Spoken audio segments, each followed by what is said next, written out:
The main proof that Islam is true is the Quran itself.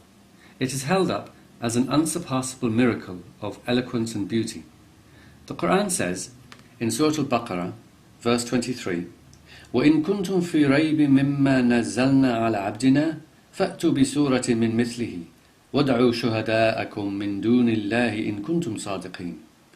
And if you are in doubt about that which we have revealed to our servant, then bring a surah like it, and call your witnesses other than Allah if you are truthful. However, the problem with this challenge is that it cannot be carried out objectively. It's a bit like saying, my wife is the most beautiful woman in the world, show me another one like her if you are truthful. Muslim opinion is, of course, that the Quran is sublimely eloquent, beautiful in style and content. And I used to think that too when I looked at the Quran through the perspective of faith. I found it beautiful and moving. But when I lost my faith, my magic spectacles fell off, and I began to wonder what it was that I ever saw that was so miraculous about this book. Yes, some parts are quite moving and beautiful, but other parts are distinctly dull and clumsy, and still other parts make me cringe and squirm. They are so violent and cruel. Nothing sublimely beautiful there. The Quran is in fact full of anomalies, that if they were found in any other book, they would be seen as mistakes. But of course Muslims cannot entertain the idea that God would make mistakes.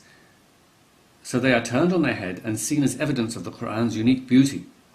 Arabic grammar was built on the Quran, and every anomaly has been explained away in one way or another.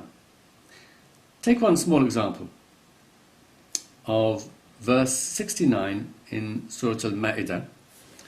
I'll just read the verse to you, which goes like this. إِنَّ الَّذِينَ آمَنُوا وَالَّذِينَ هَادُوا وَالصَّابِئُونَ وَالنَّصَارَى مَنْ آمَنَ بِاللَّهِ وَالْيَوْمِ الْآخِرِ وَعَمِلَ صَالِحًا فَلَا خَوْفٌ عَلَيْهِمْ وَلَا هُمْ يَحْزَنُونَ.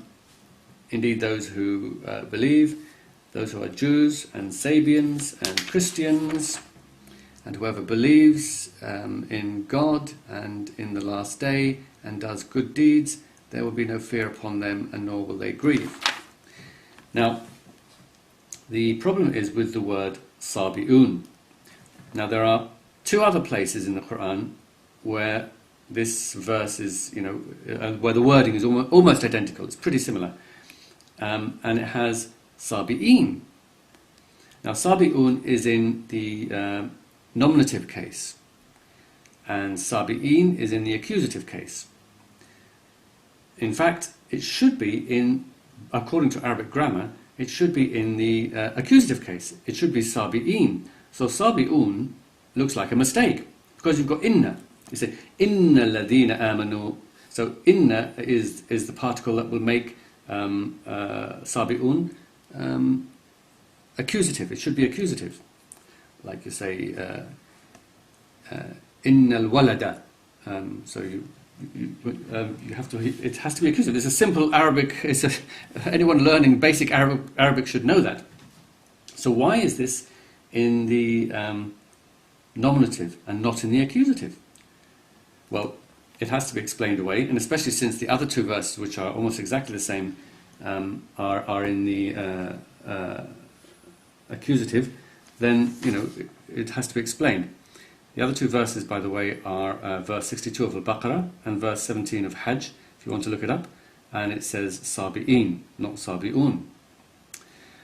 So, Zamakhshari, of course, immediately being an expert in Arabic grammar, in his tafsir, he immediately sees this and says, well, there's something wrong here, hang on, I've got to explain this.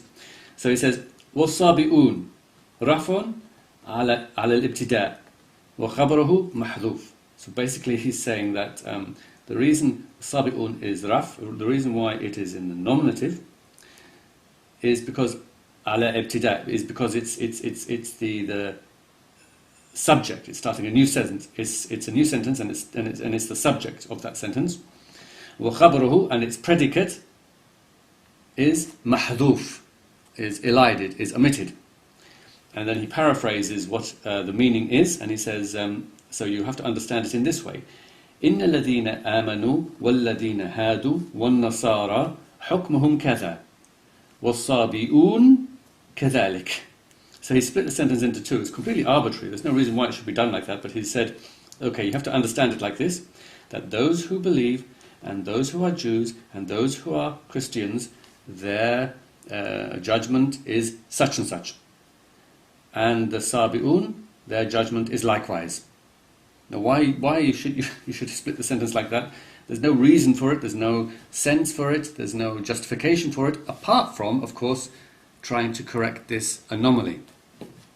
And it's quite clear that Zamakhshari is really struggling to find a way of explaining this. But he is forced to do this because, God doesn't make mistakes, of course. And these are the lengths that Muslims have to go to. Yet the Quran has many of these anomalies, and the tafsirs like Zamakhshari's are full of tenuous arguments and twists and turns, to make everything all fit. As for eloquence, here's an example from Surah An-Nahl, verse 106. من كفر بالله من بعد إيمانه إلا من أكره وقلبه مطمئن بالإيمان ولكن من شرح بالكفر صدرا فعليهم غضب من الله وعذاب عظيم. Now the translation of that is that whosoever disbelieves in Allah after his belief, save him who is forced to thereof, while his heart is still content with the faith. But whosoever finds ease in disbelief, on them is the wrath from Allah, and theirs will be an awful doom. Now, to me, in Arabic that sounds confusing, and in English it sounds confusing. Now I know that I know a lot of Muslims will be saying, "Oh no, it's beautiful, it's perfect, it's sublime," and so on. And a lot of non-Muslims will be saying, "Oh no, we agree with you, Hassan. It's very confusing." But this just makes my point. You see, the whole thing is subjective. There's nothing undeniable about it. One person will see one thing, and one person will see another. I see a very badly structured verse, and somebody else will see something different because of their faith or lack of it. I know some will say that many of the Arabs at the time were amazed by the Quran and believed that, in it's because of that, because it was so miraculous, and they are the ones who should know best. But there were many Arabs who did not believe or swoon in admiration, so by the same token, they should also know best. It took a long and violent struggle to finally win over all the Arabs. And if it is a miracle that can only be properly appreciated by the Arabs at the time, or by those with a profound and expert knowledge in Arabic, then it's hardly a very good miracle, is it? Since it's only accessible to a tiny minority of mankind. The rest have to take their word for it. There are other proofs which are often given, such as the so-called scientific miracles. Things like the development of the fetus, or the sending down of iron. But these things were either known about at the time, or the references to them are too ambiguous and depend on giving meanings to words that they never had. Again, if eternal hell is the result of rejecting these things, then they should be beyond even the slightest doubt. Since even the tiniest slither of doubt makes eternal torture in hell unjust, even for the most ardent believer.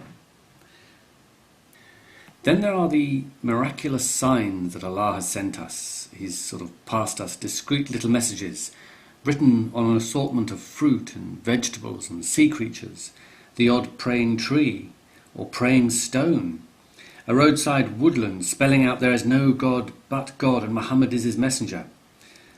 I mean, even when I was a Muslim, I thought this was absolute nonsense, and I really pitied those who needed such absurdities to shore up their faith, basically. The truth is, there is no undeniable proof that Islam is true. Just like all religions, Islam depends on faith. There is no irrefutable evidence, and there is no incontestable miracle. The only test that one should apply to any religion is to read what it teaches.